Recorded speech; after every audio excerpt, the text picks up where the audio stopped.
નમસ્કાર દર્શક મિત્રો, ધ લોકસત્તા શોમાં આપનું સ્વાગત છે। દુનિયામાં એક એવી જગ્યા છે જ્યાં રહેતા લોકોનું જીવન દરરોજ દર કલાકે સમુદ્રના પાણી સાથે સંઘર્ષ બની ગયું છે।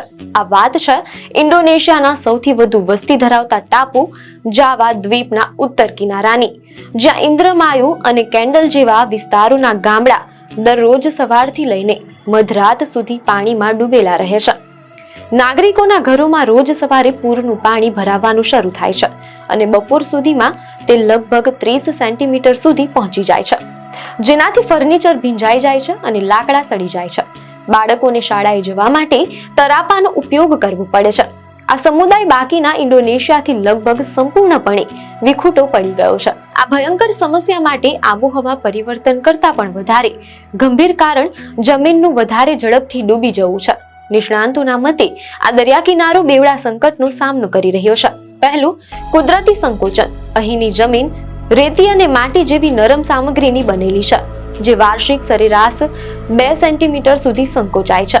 બીજું છે ભૂગર્ભ જળનું નિષ્કર્ષણ। સૌથી મોટું કારણ ભૂગર્ભ જળનું વધુ પડતું નિષ્કર્ષણ છે। ઝડપી વસ્તી વૃદ્ધિ અને શહેરીકરણને કારણે લોકો ભૂગર્ભમાંથી મોટા પાયે પાણી પંપ કરે છે, જેનાથી જમીન ફુગ્ગાની માફક ફસકતી જાય છે। વૈશ્વિક નિષ્ણાંતો માને છે કે વિશ્વભરના ઘણા દરિયાકાંઠાના વિસ્તારો દરિયાની સપાટી વધવા કરતાં 10 ગણી ઝડપથી ડૂબી રહ્યા છે અને તેનું મુખ્ય કારણ ભૂગર્ભ જળનું પમ્પિંગ છે।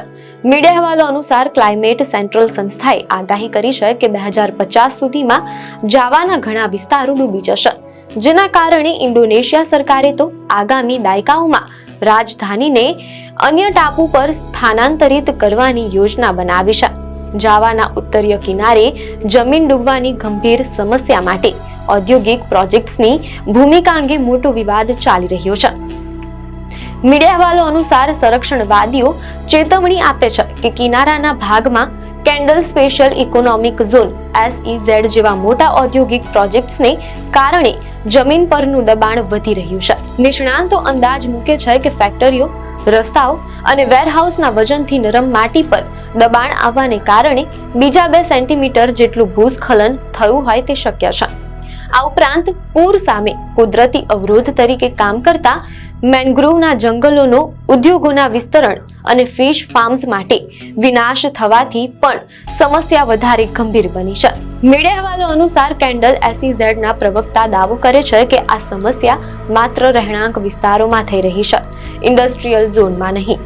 ઇન્ડોનેશિયાના આર્થિક બાબતોના નાયબ સંકલન પ્રધાન પણ કહે છે કે જમીન ફસકી જવાની સમસ્યા SEZની સ્થાપના પહેલાથી જ એક મોટી ચિંતાનો વિષય છે, તેમ અહેવાલોમાં જાણવા મળેલ છે।